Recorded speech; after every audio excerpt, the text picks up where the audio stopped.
આજ આપ સૌની સામે એવો એક ખુલાસો કરવા જઈ રહ્યો છું જેનાથી કદાચ ગુજરાતમાં હલચલ થઈ શકે ખેડૂતોમાં. કારણ કે હું દીકરો તો એક સત્યની લડાઈ માટે અને હજી સત્યની લડાઈ માટે જ છું. માત્ર ને માત્ર ખેડૂત માટે આવ્યો હતો. મારો કોઈ આમાં સ્વાર્થ નહોતો. મેં બધી વાત પહેલાંથી પત્રકારોને ન્યૂઝવાળાને જણાવી દીધી છે. મારી જે હકીકત હતી, જેતપુરમાં આંદોલન ચાલી રહ્યું છે. 17મો 18મો દિવસ છે અત્યારે. મારો પહેલો પ્રોગ્રામ 21 જૂન મને બોલાવ્યો નિલેશભાઈ એરવાડિયાએ કે આપ અગાપા પધારો, શું લેશો? ભાઈ હું તો ફ્રીમાં પ્રોગ્રામ કરું છું. મજાક પણ મેં કીધું, મજાક કરી હતી મેં ડીઝલને આપે તારી દીધી, પણ મેં અહીંયા કંઈ લીધું નથી. ખાલી કહેવા પૂરતું બોલ્યો હતો. હું ગયો 21 જૂનના દિવસે, ડાયરો કર્યો, બહુ સારો પ્રતિસાદ મળ્યો મને. જેતપુરની પબ્લિકે, જેતપુરના ખેડૂતોએ, સમિતિએ, ત્યાં ઉપવાસ માટે બેઠેલા યુવાનોએ મને પ્રોત્સાહન આપ્યું. મને આનંદ આવ્યો કે મારે હવે ખેડૂતની લડાઈમાં સમર્થન આપવું પડે. હું બીજે દિવસે પણ ગયો સમર્થન આપવા માટે, ઉપવાસ માટે બેવા પણ તૈયાર હતો ખેડૂત માટે થઈને. મારો આમાં કોઈ સ્વાર્થ નહોતો. પણ ઘણા બધાએ મને પણ સાંભળવા મળ્યું કે પક્ષમાંથી આવે છે, બીજેપીના માણસને આવું બધું. એ બરાબર છે, આવું કરો એટલે આવું સાંભળવા મળે જ તે. હું નિસ્વાર્થ આવ્યો હતો. કારણ કે કોઈનું કહેવું એવું છે કે જેતપુરમાં આંદોલન છે એ અકાપા ખસી ગયા છે, આંદોલન લીખવાની વાતો કરે છે. આવી મને વાતો મળી. એવું કશું છે નહીં. આંદોલન ન વિખાય એટલા માટે હું આગળ વધી ગયો છું. કારણ કે આપણને ખબર નથી 1 કરોડ ખેડૂતો છે એની સાથે કોઈ રમત કરી હોય એ મને ગમ્યું નહીં. મને ઘણા ટાઈમથી કહેવું હતું, પણ મને અહીંયા જવા દેવામાં આવતો નહોતો. વારંવાર હું ફોન કરતો, ના પાડતા કે તમારે અહીંયા નથી આવવાનું, નથી આવવાનું. નિલેશભાઈ એરવાડિયા પણ એ વારંવાર જ ના પાડતા હતા. કારણ કે નિલેશભાઈ એરવાડિયા હું અહીંયા જાઉં તો નુકસાન થાય એવું હતું, એટલે એ લોકો પણ ના પાડતા હતા. સમિતિ સારી છે, જેતપુરના ખેડૂતો સારા છે, જનતા સારી છે, ઉપવાસમાં બેઠા યુવાનો એ બધા સારા છે. પણ હું જ્યારે જાઉં ત્યારે નિલેશભાઈ, લોકોને કદાચ નિલેશભાઈ વિશે કદાચ નહીં ગમતું, એમને મને કંઈ કહેવું હતું. પણ નિલેશભાઈ એરવાડિયા આગળ જાય તો મને કહે ને, કંઈ શકતા નતા. અને કદાચ ડર હતો કે હકાબાને કહીશું ને, હકાબાના મિત્ર લાગે છે કદાચ, તો હકાબા એને કહી દેશે તો, એટલે કદાચ બીતા એવું લાગ્યું, કદાચ પણ ન કહી શકે. મને એમના ચહેરા જોઈને લાગ્યું, ઉપવાસમાંથી બેઠા હતા, કે આ કેવા ચહેરા છે, ઉપવાસ કરે છે. પણ આની સાથે શું થયું છે કોઈ ખબર છે નહીં. 21 જૂન ડાયરો, 22 કે 23 જૂને હું ફરીવાર ગયો અહીંયા આગળ. મેં કીધું કે સરકારે કીધું છે કે એકવાર મળવા આવો. તો મારું કહેવું એવું છે કે સરકાર કહે છે એકવાર મળવા જવું જોઈએ, આંદોલન ચાલુ રાખો. અને સરકાર ન માને તો પાછા આંદોલન ચાલુ જ છે, હું ઉપવાસમાં બેસી જઈશ. એ પછી એ પૂરું થયું પછી નિલેશભાઈ એરવાડિયા મારી ગાડીમાં બેસે છે. 2 કિલોમીટર પેટ્રોલ પંપ થાય, એની પાછળ ગાડી પણ આવી હતી લેવા માટે. એને બોલ્યા તો હતી લોકો, વિકાસભાઈ પણ એમની સાથે હતા. જે ગાડી આવી પાછળ લેવા માટે એમાં વિકાસભાઈ હતા. અને બોલ્યા પણ કે અહીંયા ન અવાય એટલું 2 કિલોમીટર. કે ઉપવાસ કરતો એ માણસ 2 કિલોમીટર આગળ ન જઈ શકે, તમને ખબર છે. હવે તો જ્યારે ડાયરો હતો ત્યારે મને એ પેટ્રોલ પંપે આવ્યા હતા. ત્યાં ઓલા કાજલબેન છે એને મારું ઇન્ટરવ્યૂ તારી ભાઈ સામે જ બેઠા હતા એરવાડિયા વિપુલભાઈ. તો ગાડીમાં બેસાડ્યો મને. બેઠા પછી અલગ ગાડી રાખી, એમ તમારી ગાડી કીધું આ છે તો આગળ લઈ લો. એમ મારી સાથે બેઠા. કોને કહેવાય વિશ્વાસઘાતી, કોને કહેવાય ગદ્દાર, કે જે 1 કરોડ ખેડૂત સાથે પણ વિશ્વાસઘાત કરે છે, પોતાના સમાજ સાથે પણ વિશ્વાસઘાત કરે છે, સમિતિ સાથે વિશ્વાસઘાત કરે છે, ઉપવાસ માટે બેઠા છે એની સાથે પણ વિશ્વાસઘાત કરે છે નિલેશભાઈ એરવાડિયા. કારણ કે હું હવે જે મૂળ મુદ્દામાંથી આવશું, જે કહેવા જઈ રહ્યો છું, મારો કોઈ આમાં બધી હતી. મને એમ મારે નથી કહેવું એનું કારણ એ હતું, એટલા માટે નહોતો કહેતો કે મારા કહેવાથી આંદોલન તૂટી જાય છે. હું જો આ સચ્ચાઈ કહીશ તો લોકોને એવું લાગતું હતું કે હકાબા હટી ગયા છે, કોઈ પક્ષના માણસ છે. એટલા માટે હું નહોતો કહેતો આંદોલન તૂટશે. એકવાર સરકારનો નિર્ણય આવી જાય, નિર્ણય પછી હું કહું. એટલે મને સંતોષ થાય કે મારો આત્મા મને સુવા નથી દેતો અઠવાડિયાથી, ક્યારે હું આ શું જોઈ રહ્યો છું. એ જે દિવસે હું ગયો એ પતિ પૈતું ઉપવાસની વાત કરી અને નીકળ્યા અમે. નિલેશભાઈ મારી ગાડીમાં બેઠા, બધાએ જોયું. એ વારંવાર 2 વખત મારી ગાડીમાં બેઠા, બધા જોતા હતા. ગાડીમાં બેઠા એટલે આગળ લઈ જઈને મેં કીધું કે નિલેશભાઈ હવે સરકારે બોલાવે છે તો આપણે જવું જોઈએ 1 વખત, પછી આપણે ના પાડે તો આંદોલન ચાલુ જ છે. એ ભાઈએ કીધું મને, નિલેશભાઈ એરવાડિયાએ, એમાં આપણને શું મળે? તા હું સ્તબ્ધ થઈ ગયો કે મેં તો આવું વિચાર્યું પણ નહોતું. હું તો 1 કરોડ ખેડૂતની મદદ માટે આવ્યો હતો. મારો કોઈ સ્વાર્થ નથી. ને હું આજે કહું છું ને આ પ્રૂફ આપવા જઈ રહ્યો છું આપ સૌને. આપણને શું મળે? એટલે અચાનક હું બેઠલો મેં શું જોતું છે આપણે, મને ખબર ન પડી ગઈ. મેં તમે કહો એટલે ખ્યાલ આવે કે તમે જો કોઈ સરકારમાં તમને રોકતી હોય ગુબા તો વાત કરો, કારણ કે અહીંયા બધાય ખૂટી ગયેલા છે. હકીકતમાં સમિતિ સારી છે, કોઈ ખૂટા નથી. 2-5 કરોડમાં સમિતિ તો સમિતિમાં જે મારો તો 82 કરોડપતિ છે એ 2-5માં ધ્યાને ન આપે. મને વિશ્વાસ છે, મને જેતપુરની જનતામાંથી વિશ્વાસ છે, જેતપુરના ખેડૂતમાંથી વિશ્વાસ છે કે કોઈ દી અવરું પગલું ન પડે. ત્યાં જે આંદોલન માટે બેઠા છે ઉપવાસ માટે એની માથે મને વિશ્વાસ છે. પણ એક માણસ ખોટો હતો, નિલેશ એરવાડિયા. એને મને કીધું કે સરકારમાં વાત થાય તો 25 કરોડ રૂપિયાની માંગ કરવાની છે આપણે. ત્યાં તો મારા પગ ધ્રુજી ગયા, કારણ કે મેં તો આવું જોયું નહોતું. હું તો એમ થયું કે એક ચહેરો છે ખામોશ જે દેશ માટે ખેડૂત માટે લડે છે. હું રાજી થતો હતો કે જેને મને બોલાયો એ માણસ આજે લડે છે, ભૂખ વેઠે છે. એટલે હું સુરમન થઈ ગયો. હા નહીં બોલે કીધું દારૂ શું કરવું, એમ જવાબ શું આપવું. તો મેં જેના માટે શું કે તમારે કોઈ ઓળખીતા હોય સરકારમાં તો વાત કરો. આવી વાત મને સરકારને કહેવાય? પહેલાં તો એનામાં બધી હોય છે. અને મને કે મેં તો આપણે જી આવી અહીંયા કંઈક વાતચીત થાય તો કીધું એમ નહીં, એડવાન્સ 2 કરોડ રૂપિયા આપણને સરકારમાં જવાના આપે તો 2 કરોડ રૂપિયા એડવાન્સ જવાના, ટોટલ 25 કરોડ, એમાં અકુબા 1 કરોડ તમારા. તા મારા ટાંગા ધોઈ ગયા કે આ મને છાંટા ઉડાડશે આ માણસ. હું અહીંથી નીકળી જાઉં. પછી હું શાંતિથી સમિતિ પાસે આવીશ, સમિતિને વાત કરીશું, ઉપવાસવાળાને વાત કરીશ. પણ મને વારંવાર નાચ પાડવામાં આવી. પછી મને એમ થતું કે કોઈ મને કહેવા આવે, હું કોઈને લઈને જાઉં તો મને બીક લાગતી કે આ નિલેશભાઈ એરવાડિયા છે એને જ બધા માણસો છે. કારણ કે એમ કહેતું તો હું ભીષ્મ પિતા છું એનો, સમાજ હું કહું એમ કરે છે. એટલે મને ડર હતો કે આ બધું આને કર્યું. મને જ ખબર નહોતી કે આવી સમિતિ આવે આટલા માણસો છે. મને તો સૌથી મોટા નિલેશભાઈ એરવાડિયા જ લાગતા હતા. એનું બોલવાનું આ તે, અને કોઈની પાછળ મને વાત ન કરવા દે, કોઈની પાસે જવા ન દે. એ તો આ જ મેન છે. નિલેશભાઈ એરવાડિયા મને 1 કરોડ રૂપિયા આપવાનું કીધું. એટલે હું ગાડીમાં કહીને બોલ્યો, કારણ કે મારી પાસે મોબાઈલ નહોતો. હું કઈ પ્રૂફ લઉં, ડર લાગ્યો મને. મોબાઈલ કઢાય નહીં, પણ ચકરી ખાઈ ગયો. 1 કરોડ રૂપિયા મને આપવાના કીધા. એટલે મેં એ કંઈક બીજો ને મેં કીધું સારું આપણે કોઈને વાત કરી, મેં એવું કીધું. આટલું કહી હું નીકળી ગયો ઘરે. મને ઊંઘ ન આવી રાખી રાત. કીધું આનું શું કરવું, આનું કોઈ પ્રૂફ. હવે આ માણસ થોડોક એવું બોલે ફરી વાર કે આટલા પૈસા આપણે જોતા છીએ, આવું બને જ નહીં. કારણ કે હોશિયાર માણસ આવો, અને ઘણા આંદોલનો કર્યા હશે, બહુ બુદ્ધિશાળી માણસ છે. એ ફરી વાર બોલે નહીં. અને મને ખબર હતી છેલ્લે આ બહુ મોટા છાંટા ઉડશે, કારણ કે આ તો સમિતિને છાંટા ઉડાડશે, આ તો આખા જેતપુરના ખેડૂતને છાંટા ઉડાડશે. 1 કરોડ ખેડૂતને લાંછન લાગશે ને આથી વિશ્વાસઘાત થાય છે. આવું કામ કરવા જઈ રહ્યો છે આ માણસ. મેં તો શું કરું, તો હું તો માતાજીમાં હું તો ભાઈ ગઢવી છું, ચારણ છું, માને માનવાળો માણસ છું. મા પાસે બેન પ્રાર્થના કરી કે માં એવું કંઈક ને કંઈ કહેવાય ને જે હું ખેડૂત સુધી પહોંચાડું તો મારી આબરૂ રહી જાય અને એ માણા ખુલ્લું આવી જાય. પછી મેં તો રેકોર્ડિંગ તો વોટ્સઅપ કોલ કરે છે, તો રેકોર્ડિંગ કરવું કેવી? મારો દીકરો છે, 12મું ભણે છે, એને મને કીધું પપ્પા શું છે? મેં કીધું આ એક ભાઈનું રેકોર્ડિંગ કરું છું, વોટ્સઅપ કોલમાં થાય બેટા? કે ના, પણ સ્પીકર ફોન તમે કરજો એટલે હું નજીકથી લઈ લઈશ.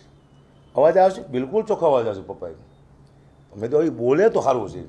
અચાનક મેં ફોન કર્યો, કારણ કે મારે તો ક્યાં કહેવું કોઈને, 25 કરોડ રૂપિયા માગે છે, મારે કોઈને પર જવાય જ નહીં, પણ એક પ્રૂફ માટેથી. અને મેં એને ફોન કર્યો. એ આપણે તો હું તમને પુરાવો આપું છું, આપ સૌને રેકોર્ડિંગ આપું છું. મેં કીધું નિલેશભાઈ સામે વાત થઈ ગઈ છે. મેં કીધું નિલેશભાઈ એવું કહે છે કે પહેલાં સરકાર પાસે આવવાના 2 કરોડ રૂપિયા સમાધાન થાય એ નહીં, બાકી બધો વ્યવહાર પછી પતાવવાનો. બરાબર છે નિલેશભાઈ? હા બરાબર છે. ખાલી આવવાના ને કે હા, સરકાર પાસે ખાલી આવવાના 2, એક તમારા, એક મારા. અત્યારે જો નિલેશભાઈ મારે જસ જોઈશે, જસ ખેડૂતોનો. મારે પૈસા નથી જોતા, પૈસા તમે લઈ લેજો, આપે તો મારે જસ લેવો છે. તો કે પછી આવી રીતે વાત ન કરાય તમારે. એટલે મેં તો રેકોર્ડિંગ થતું છું ભાઈ, એટલા માટે એ કે તો તમને જે કામ હોય પૂરી કરો, બાકી આવવાના સરકાર પાસે 2 કરોડ રૂપિયા લેવાના છે. આવું રેકોર્ડિંગ મારા ફોનમાં છે. તો તમામ ગુજરાતના 1 કરોડથી વધુ ખેડૂતોને હું આજ કહેવા જઈ રહ્યો છું કે તમારા કોઈ પણ સમાજમાં કોઈ આવો વિભીક્ષણ હોય તેને ગોતી લેજો. કારણ કે ખેડૂતના પૈસા જે ખાઈ જાય આટલી મહેનતના એના છોકરા ગમે ત્યારે ફાટી પડે એને નક્કી નથી, અને આ પૈસો કોઈ દી નહીં પચે. મેં તો મારી પ્રોપર્ટી બતાવી દીધી, મારી પાસે આટલું જ છે, એથી વધુ મારી પાસે કંઈ છે જ નહીં. મારા ઘરમાં હજુ કોઈ દી પાપનો પૈસો નથી થયો. મારા છોકરા મારું પરિવાર બહુ શાંતિ જીવે છે. મારે ખાવા નહોતો, પણ આ એટલા માટે કહેવા માટે આવ્યો છું ખેડૂતોને કે મને પીડા થતી હતી. જો આ હું આને પહેલાં કહી દેત તો આંદોલન તૂટી જાય. અને કારણ કે એટલી મહેનતથી જેતપુરવાળાએ આંદોલન કર્યું છે, સમિતિ એટલી મહેનત કરે છે, એટલા ઉપવાસમાં તે બેઠા છે, એટલા ભૂખ્યા રહે છે, પણ આ વ્યક્તિ ભૂખ્યો ન જ રહેતો. મેં જ્યારે ઉપવાસનું કીધું ત્યારે મને એમ કીધું હતું કે કુબા ચિંતા ના કરતો, ઉપવાસમાં બેવાનું થાય તો હું સાઈડમાં તમને પરોઠા ખવડાવી દઈશ.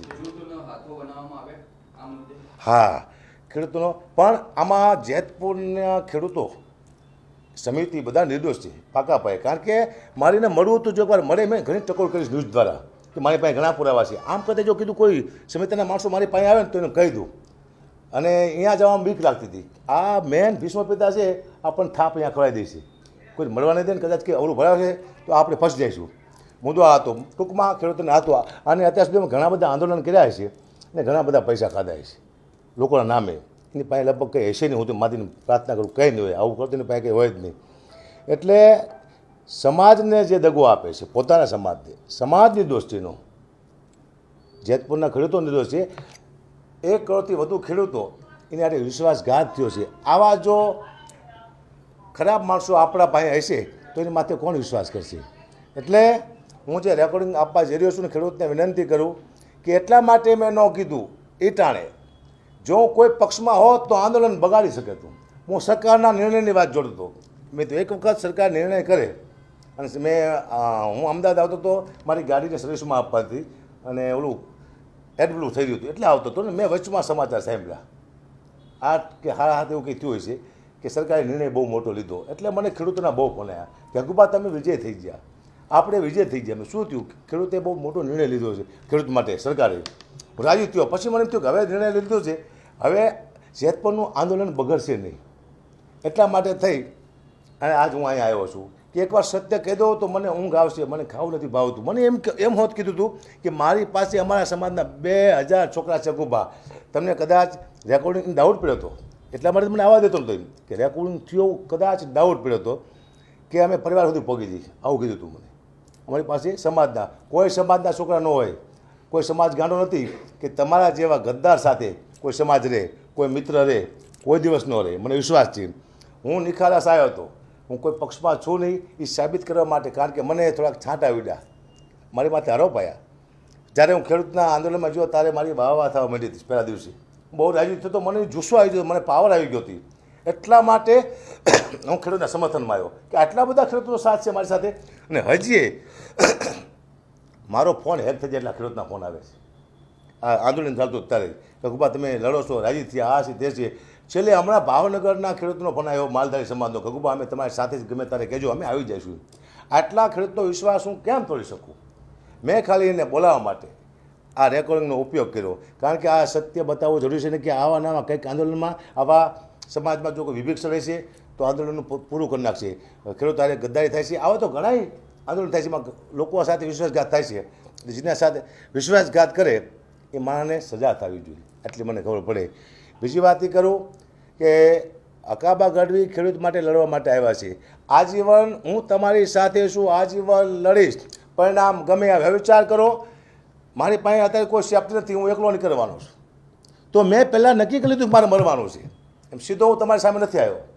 માણસ જ્યારે કોઈ એવી વાત કરવા જાય નુકસાનની કોઈને થતું એવી, ત્યારે મેં તો પહેલાં કીધું કે હું મરવા જ આવ્યો છું, મારે મરી જવાનું છે, તો જ હું આવ્યો હોય આ દુનિયામાં. અને મેં હાજે નક્કી કરી લીધું કે આનું પરિણામ જે આવે. મેં ખેડૂત માટે બહુ વિનંતી કરી છે સરકારને કે ન્યાય આપો, અને સારા સમાચાર મેં સાંભળ્યા તો હું સરકારનો ધન્યવાદ પણ કરું છું કે બહુ સારો નિર્ણય લીધો છે. એથી વિશેષ સરકાર હારે મારે કોઈ દુશ્મની અત્યારે હોય નહીં, મેં તો એને વિનંતી કરી છે. પણ હું આજે એક વિનંતી સરકારને કરું છું કે મારા પરિવારને સિક્યુરિટી આપવામાં આવે. હું તો બહાર છું, મારું પરિવાર એકલું હોય છે, અને સિક્યુરિટી આપવામાં આવે. કારણ કે પરિવાર હું વહી જો તો મારી ચિંતા નથી, હું તો એકલો છું. કદાચ આવશે તો હું 2-3 લીધા જશે નહીં, એ મને વિશ્વાસ છે. પણ મારા પરિવારને તકલીફ ન પડે એના માટે સરકારને વિનંતી કરું છું કે આપ ચોક્કસ મદદ કરજો. જેતપુર ગામમાં મને બહુ પ્રેમ બન્યો, લાગણી મળી. મેં આજે અમુક ન્યૂઝમાં બોલ્યો છું થોડુંક ઉતાવળું આ તે, એ માત્ર તે ખેડૂતમાંથી કોઈ મારી પાસે આવે જેતપુરના, અથવા કોઈ સમિતિવાળા આવે, અથવા કોઈ એનો મેન આગેવાન આવે, તો હું એને કહી શકું કે તમારા છાવણીમાં એક ગદ્દાર બેઠો છે અને એના હિસાબે તમારું આખું આંદોલન બદનામ થઈ જાય છે. પણ એવું ન થયું. સરકારનો નિર્ણય આવ્યો પછી આજ મેં આ પ્રેસ કોન્ફરન્સ કરી. એટલે ફરીવાર ક્યાંય મારી ભૂલચૂક હોય, જેતપુરમાં તો કંઈ ખામી છે નહીં. સમિતિના માણસો અદભુત છે, સારા છે, આગેવાનો સારા છે, ખેડૂતો સારા છે. એથી વિશેષ જે ઉપવાસ માથે બેસે છે બધા કમ્પ્લેટ છે. આ તો એમ કહેતો હતો હું તો હકુબા 2 પેક માર લો. હા ભાઈ, 2 પેક માર લો. પેક મારે એટલે ભૂખ લાગે, ખાવું તો પડે જ તે. એટલે આનું તો નાર્કો ટેસ્ટિંગ કરે તો ખબર પડી જાય કે શું કરે છે માણસ. આવા માણસની આંદોલનમાં ક્યાંય જરૂર છે નહીં. હવે પછી આપ સૌ ખેડૂતોને વિનંતી કે કોઈ પણ તમે નેતા બનાવો, આગેવાન બનાવો, પૂરી ચકાસણી કરજો. એની માથે કેમેરા રાખજો, કેમેરા માથે બીજા 5 માણસ રાખજો. ક્યાં જાય છે, ક્યાં ખાય છે, શું વાત કરે છે, કોની સાથે વાત કરે છે, આ બધું જાણવું જરૂરી છે. એટલે કે આપણો ખેડૂતોનો બિઝનેસ, ખેડૂતનો ધંધો થઈ જાય છે. આટલા ટાઈમથી ધંધો થતો આવે છે ખેડૂતનો. ખેડૂત ત્યારે રમત જ રમાય છે. આ તો આ જ ખબર પડી કે આવા પણ અમુક માણસો હોય છે જે ખેડૂતોને વિશ્વાસઘાત કરે છે. તો ગુજરાતના તમામ ખેડૂતોને વિનંતી, હવે પછી કોઈ આગેવાન ચૂનો તો ખાસ ધ્યાન રાખજો. અને આપ સૌને વિનંતી, ક્યાંય મારી ખેડૂતમાં આટલા મેં ન્યૂઝ આપ્યા છે, ક્યાંય મારી ભૂલ થઈ તો હું આપ સૌ પાસે ક્ષમા માગું છું. ક્યાંક બોલવામાં મારી ભૂલ થઈ હોય કે ઉતાવળું બોલી ગયો હોય તો ખેડૂતોને પણ ક્ષમા માગું છું. હું માત્ર ખેડૂત માટે આવ્યો છું. મારો ધંધો, મારી પ્રતિષ્ઠા, મારું જીવન, મારું પરિવાર, આ બધું સાહેબ હું દાવ માથે લગાડી અને તમારે ખેડૂત માટે આવ્યો. આવા માણસોને હું ભાડું તો મને પીડા થાય કે ન થાય? મારે બોલવું પડે. કારણ કે મને ઊંઘ નથી આવતી, ખાવડ. એક જ મારી સાથે 8 દિવસ કાળિયા સમાજમાંથી આવે છે, કાળિયા સમાજમાંથી પ્રકાશજી જાદવ, એ 8 દિવસ મારી સાથે રહ્યો. બાકી કોઈ મારી સાથે નહોતું. કારણ કે લોકો ડરતા હતા ફોન કરતા. એક મારો સમાજ આવ્યો હતો, ચાહણ સમાજ, કે તમને અગાઉ સમર્થન આપી. મેં નહીં, તમે ખેડૂત તરીકે આવો. કારણ કે આમાં છાંટા ઉડવાની બીક તો મને લાગે છે. તો મને ઉડે તો મારા સમાજને છાંટા ઉડે એવું મારે કરવું છે નહીં. તમે ખેડૂત તરીકે આવજો, મારી સમર્થનમાં કોઈ ના આવશો. એટલે સમાજને બચાવવા માટે મેં બચાવી લીધો. કે આ છાંટા સમાજને પણ ઉડે હતી. કોઈ સમાજ મારો સમર્થનમાં આવ્યો નથી મારા, મેં જ ના પાડી હતી. એટલે આપ સૌને વિનંતી, ક્યાંય ભૂલચૂક હોય તો આપ ક્ષમા કરજો. ખેડૂત માટે લડતો આજીવન લડતો રહીશ. અને મારો વિષય છે પ્રોગ્રામનો, તો પ્રોગ્રામ હું બધાય ના કરીશ. અહીં તમને કહી દઉં છું, મને પૈસા આપશે એના હું પ્રોગ્રામ કરીશ. મારો ધંધો છે, પ્રોગ્રામ નહીં આવે તો કંઈ વાંધો નહીં. હવે તો ડર પણ લાગશે ક્યાંય જવાનો, આ તે કોઈ આપણે દગો કરી જાય એવો બધો. પ્રોગ્રામ આવે કે ન આવે, પણ આવશે તો બધાને કરીશ. કોઈ પણ પક્ષ છે, કોઈ પણ પક્ષ છે, કોઈ પણ પક્ષ મને પૈસા આપશે તો પ્રોગ્રામ કરીશ. આપ સૌ એમાં વાંધો કોઈ ના ઉઠાવતા, એટલે કે મારો ધંધો વિખી જાય છે. કારણ કે હું જ્યારે પણ ખેડૂત બોલાવશે ત્યારે હું આવીને ઊભો રહીશ, એની માટે લડીશ અને સમર્થન આપીશ, સરકાર સુધીની વાત પહોંચાડીશ. એથી વિશેષ આગેવાનો હશે એનું પૂછપરછ કરી તમે શું કરો છો. આ મારી ફરજમાં આવે છે. મારે આગેવાન નથી બનવું, મારે નેતા નથી બનવું, મારે રાજકારણમાંથી આવવું. હજી તમને કહું છું કે જેથી હકાબા ઘડીને રાજકારણમાં ભારો તેથી કપડાં કાઢીને મારજો રોડમાંથી. કારણ કે 52 વર્ષે રાજકારણમાં આવવાનું હોય, નીકળવાનું હોય સાહેબ. મને 52 વર્ષ થયા, હવે આવવાનું હોય, 52 વર્ષે બહાર નીકળવાનું હોય. તો આ તમારા મગજમાંથી કાઢી નાખજો. હું કોઈ પક્ષમાં નથી, હું નિષ્પક્ષ છું. હવે તો કેટલું તમને પુરાવા આપું. આ એક મેન પુરાવો આ છે, એક સમાજમાં, એક ખેડૂતમાં કોઈ ગદ્દાર નીકળ્યો હોય તો નિલેશ એરવાડિયા, જેને મને દુઃખ લાગે છે. એટલે આપ સૌને વિનંતી કે આ વ્યક્તિને દૂર રાખજો. હું રેકોર્ડિંગ આપું છું જે મારી સાથે વાત કરે છે. 2 કરોડ આ 25 કરોડની વાત તો એમાં નથી. ખાલી આવવાના 2 કરોડ, સરકાર પાસે આવવાના 2 કરોડ રૂપિયા, પછી બીજો વહીવટ કરવાનો. આવું મેં કીધું 2 કરોડ રૂપિયાની મેં વાત કરી છે કે બરાબર છે. મેં કીધું આવવાના 2 કરોડ રૂપિયા, કે હા આવવાના 2.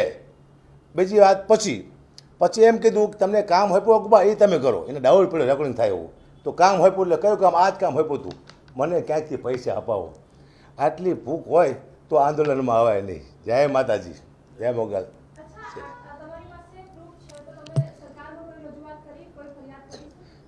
હવે સરકાર સામે તો હું બોલતો હતો, હું રજૂઆત કેવી સરકાર પાસે કરી શકું? આપ સૌ દ્વારા ચોક્કસ હું આશા રાખીશ કે આપ સૌ આ સરકાર સુધી વાત પહોંચાડશો. કારણ કે આને સજા તો થવી જ જોઈએ. અને આપ કહો તો હું તમને રેકોર્ડિંગ સંભળાવું. અને આમ આવતો ઓછું સંભળાય છે, પણ આમ તમને પરફેક્ટ સંભળાય છે. તમારી પાસે આવશે એટલે લાવો તો ફોન. એટલે હું હા બધા હા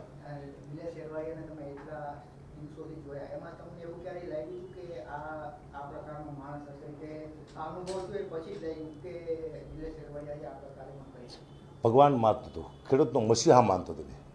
કેવો માણસ આવ્યો છે. હું તો એને કારણ કે મને એમ જ છે કે આખા જેતપુરનો રાજા આ જ છે, આ આંદોલનનો. આ તો કોઈક માણસો મને કહેવું હતું અહીંયા લોકોને મને, પણ એમ બીક હતી કે હકાભાને કહી દેશે તો, હકાભા નિલેશભાઈને કહી દેશે તો, આવો કંઈક ડર હતો. મારે પૂછવું હતું તો એ મને સીધો ગાડી બાઈને વેતો થઈ જતો, મને કોઈને વાત નથી કરવા દેતો. બસ ભગવાનનો માણસ લાગતો હતો, એમ કે કોઈ સજ્જન માણસ છે. હવે હું કોઈનામાંથી વિશ્વાસ નહીં કરું. કોઈ એમ કહે કે હું ઈમાનદાર છું તો વિશ્વાસ નહીં કરું.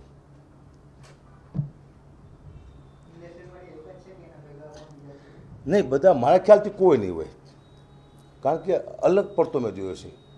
એવું મને લાઉડ તો હતું કે અલગ પડે છે એ, કારણ કે સમિતિવાળા તો માણસો અદ્ભુત છે, સારા વ્યક્તિઓ છે. જેતપુર ગામના ખેડૂતો પણ સારા છે, યુવાનો પણ સારા છે. આ જે ઉપવાસમાંથી બેઠા છે, હું વારંવાર એક છોકરાને કહેતો હતો, ગાડીવાળો છોકરો, એ તો મને પરફેક્ટ ખાતો લાગે, એક છોકરો અહીંયા એમ. પણ આ માણસ તો બેક મારે છે અને ઓલું કંઈક ખયાવેમાં એવું કંઈક.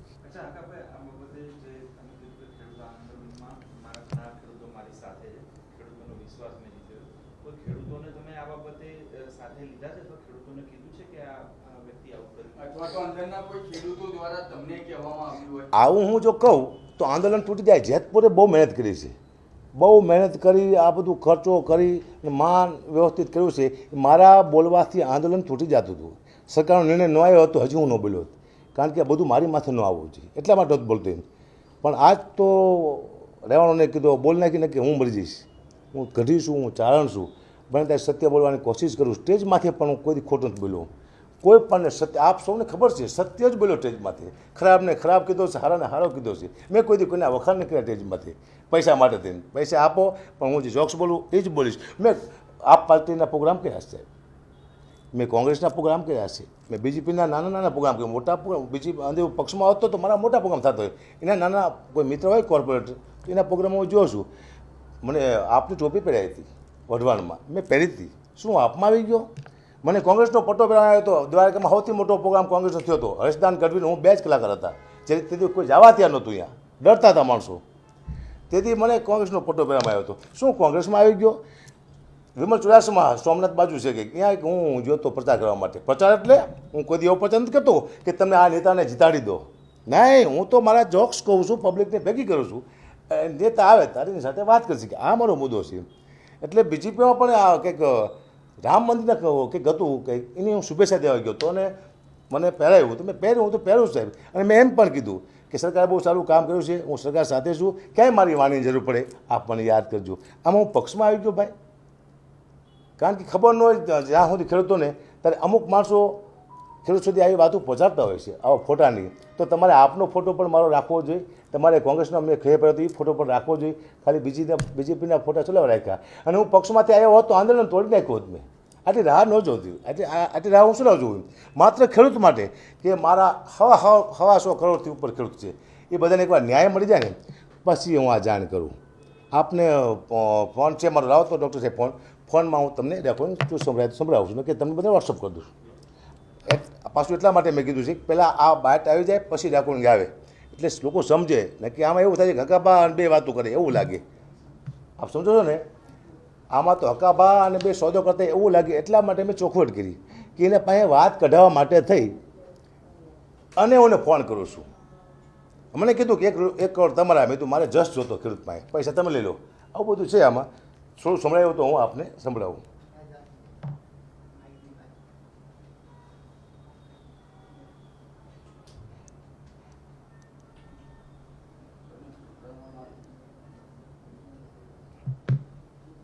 એમ કીધું